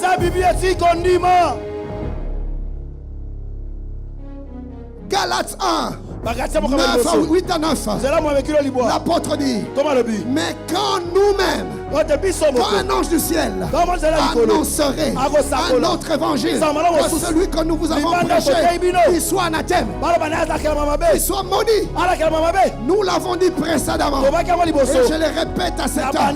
Si quelqu'un vous annonce un autre évangile que celui que vous avez reçu, qu'il soit maudit, qu'il soit maudit, qu'il soit maudit. On n'est pas dans l'ancienne alliance, on est dans la nouvelle alliance. Je lève ma main et je libère la malédiction sur tous qui veulent changer la parole, sur tous qui prêchent à notre évangile. Soyez maudits, que vos églises soient maudites, que vos ministères soient maudits, que vos entreprises soient maudites. Ce n'est pas ma malédiction, c'est la malédiction de la Bible. Paul dit qu'il soit anathème. Je libère l'anathème sur vous. Soyez maudits, que vos églises soient maudites, que vos ministères soient maudits. Les apostates jusqu'à quand allez-vous perdre le peuple de Dieu? Vous marchez dans le péché et vous voulez cacher votre péché en enlevant certaines choses des Écritures. Vous ne prêchez que ce qui vous plaît. Apostasie, la malédiction est sur vous. Répentez-vous et la miséricorde de Dieu va se manifester.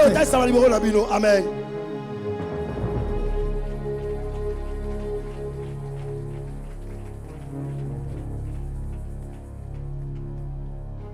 Écoutez ce que l'Esprit dit à Jean sur l'île de Patmos. Apocalypse 22, 18 à 19. Je le déclare à quiconque entend les paroles de la prophétie de ce livre. Si quelqu'un lui ajoute quelque chose, Dieu le frappera de fléaux écrit par ce livre. Et si quelqu'un retranche quelque chose des paroles du livre de cette prophétie, Dieu retranchera sa part de l'arbre de la vie et de la ville sainte décrite dans ce livre. Jean 14, 5, Jésus lui dit, je suis le chemin, la vérité et la vie. Nul ne vient au Père que par moi. Ça, c'est ce que Jésus nous enseigne. Et savez-vous qu'aujourd'hui, il y a des religions, je dirais même pas des religions, des prédicateurs chrétiens qui se sont mis à relativiser le salut, les prédicateurs du trésor.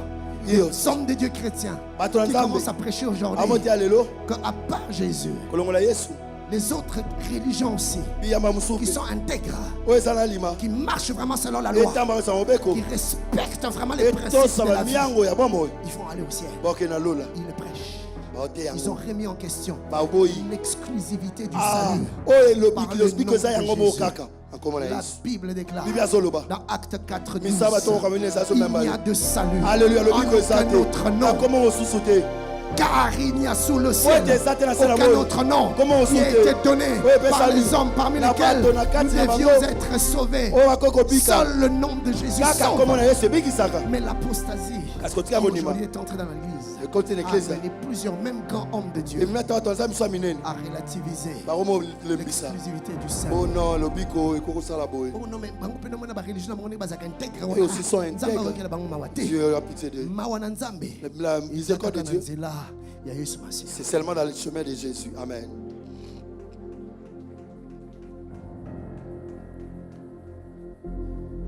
L'apostasie doctrinale a amené des enseignements modifiés pour satisfaire aux attentes humaines. Bien aimé, l'esprit d'apostasie fait que des orateurs ne prêchent plus pour ramener le cœur du peuple à Dieu, mais pour plaire au peuple, pour satisfaire le peuple, pour faire du bien au peuple. Le but de la prédication ne plus manifester le règne de Dieu dans le cœur de gens. Je vais le faire plaisir. Aujourd'hui, quand je vais prêcher, il doit se tenir debout. Il doit crier. Mais finalement, mon ami, quels sont tes objectifs? Qu'est-ce que tu recherches dans le ministère? Qu'est-ce que tu poursuis? Satisfaire les gens, les acclamations des gens. Ne tombe pas dans le piège de Aaron. Aaron a accepté les acclamations des hommes et il a fait le veau d'or. Tu vas faire le veau d'or quand tu cherches à plaire aux gens. Bien aimé, c'est Dieu qui nous a appelés. Ce n'est pas les hommes. Prédicateurs, ne cherche pas à satisfaire les hommes. Dieu ne s'est pas appelé pour plaire aux hommes. Pour les prêcher, le fond de choses. Comme ça, il sera content. La foi authentique, la foi qui sauve, n'est pas une foi sensorielle, pas une foi émotionnelle. C'est une foi basée sur la parole. Nous ne cherchons pas à plaire, à émouvoir l'âme, à réjouir les émotions. Non, ce n'est pas ça le but. Ce n'est pas ça le but. Le but, c'est que le nom de Dieu soit glorifié dans la vie et dans le cœur de gens. Le but, c'est que nos vies soient changées, que nos vies soient transformées.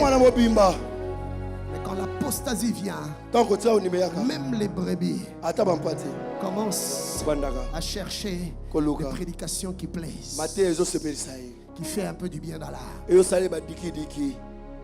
Et il crie Alléluia. Mais le cœur reste sans métamorphose. Ce genre de prédication ne te rapprocheront jamais de Dieu. C'est l'esprit d'apostasie qui veut te garder loin de Dieu. Et c'est comme ça qu'aujourd'hui, nous assistons à ce genre de prédicateurs que l'on appelle des prédicateurs motivateurs. Des prédicateurs de motivation.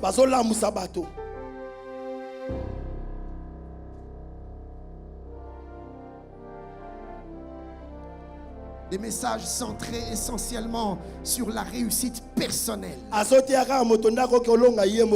discours qui met l'accent sur les potentiels humains plutôt que sur l'action transformatrice de l'Esprit de Dieu. Tu vas ça va aller. Le bamba la 7 fois Ekosimba.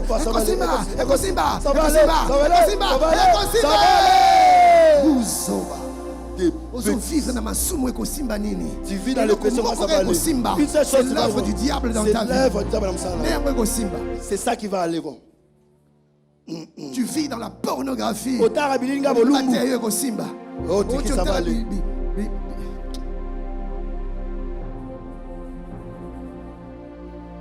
C'est l'esprit d'apostasie.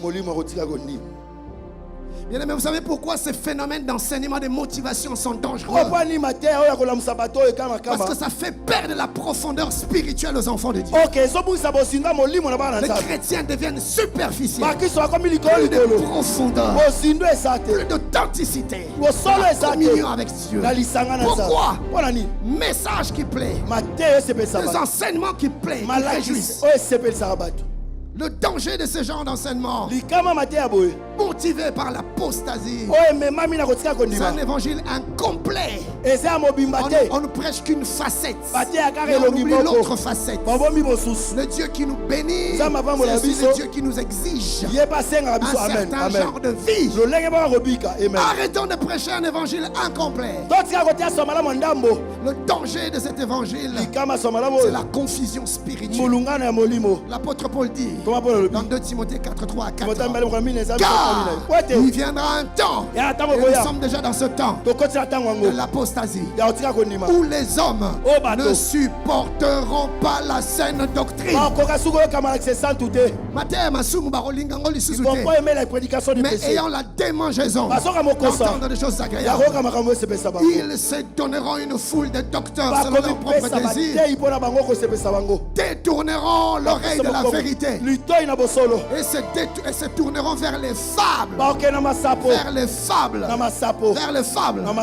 Quand on te prêche la crâne de Dieu, tu vas voir ce genre de brebis. Il va pas bouger. Mais il doit sceller ici. Apostasie. Tu ne veux pas abandonner les péchés.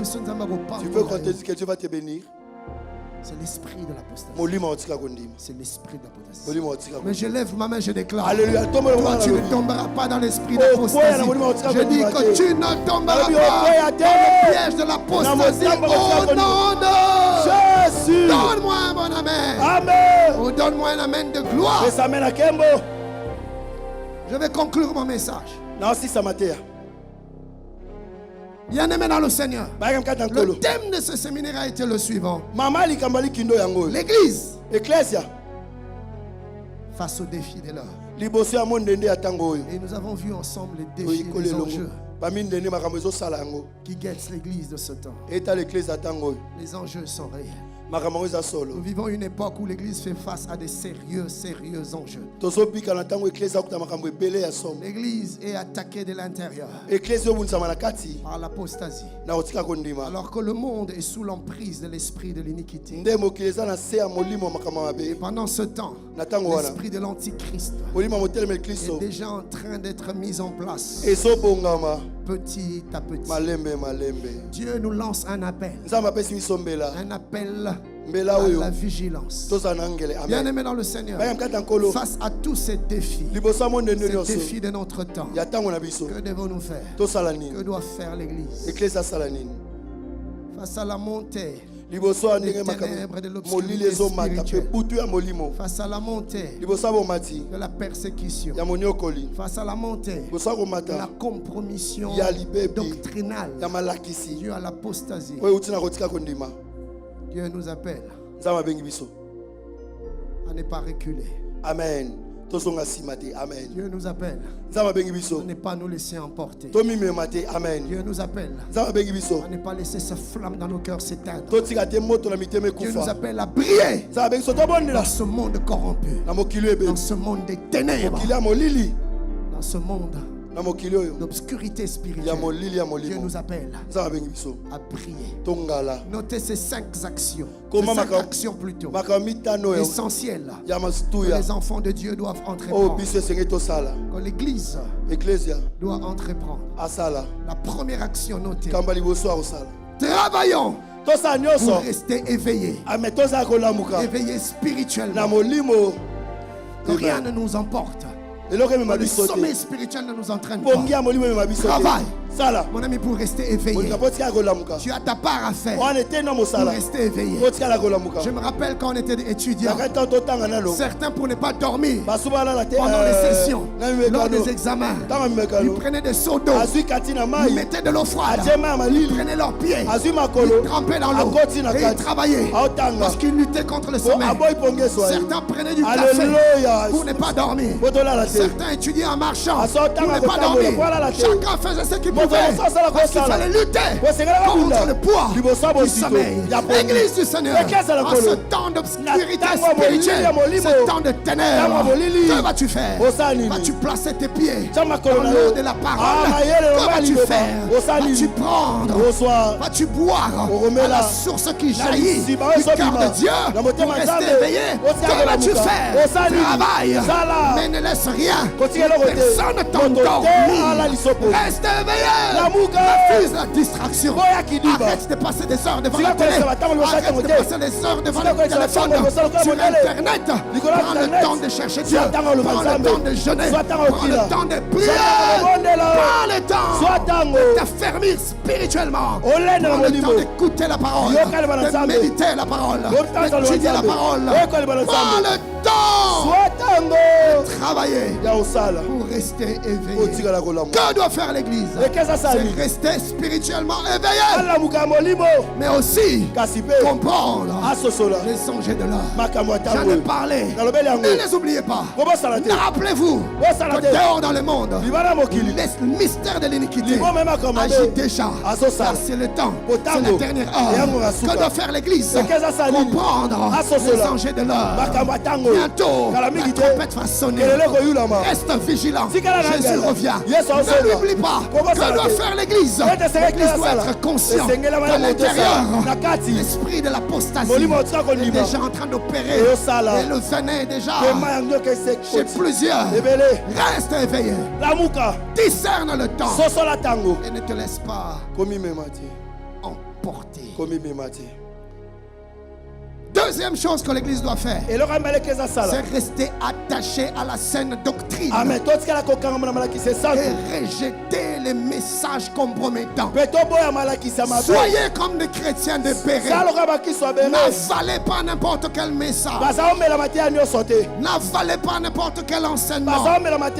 Quand vous ne comprenez pas quelque chose, cherchez vos encadreurs, cherchez des pasteurs sérieux, posez des questions. Mais n'acceptez pas tout et n'importe quoi. Soyez vigilants. Jésus a dit, je vous envoie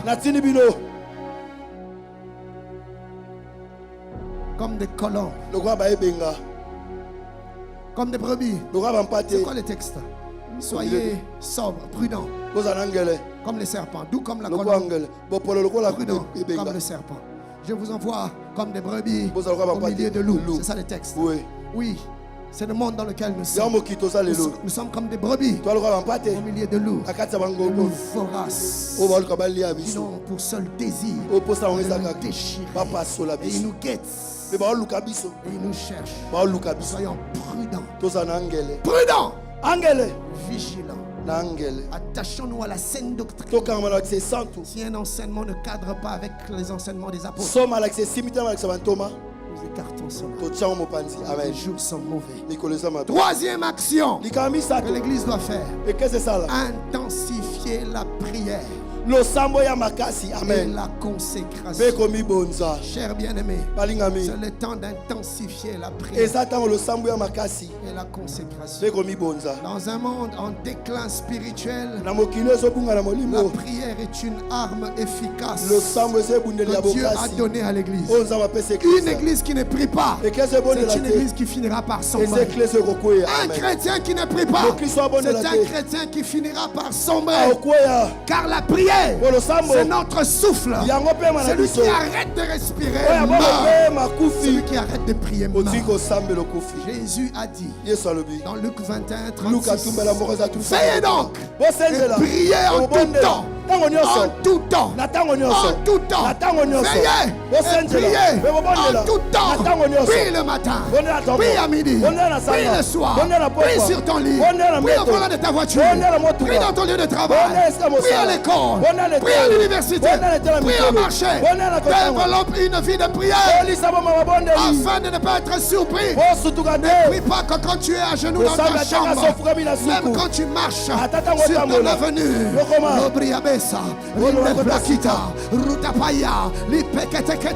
tu es à l'arrêt des bus, le bus tarde à venir, tu actives la prière.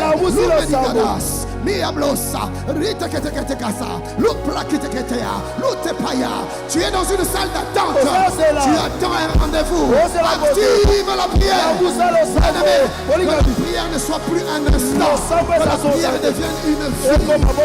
Prions tout le temps, prions le jour, prions la nuit, prions assis, prions debout, prions couché, prions en tout temps.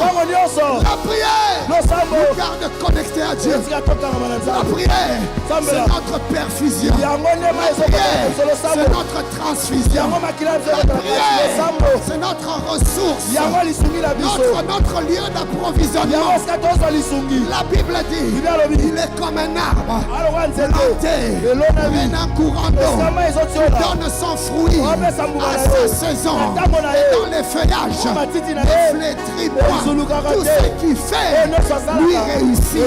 C'est ce qui se passe quand on développe sa vie de prière. C'est comme des racines d'un arbre qu'on a enfoncé près des courants d'eau.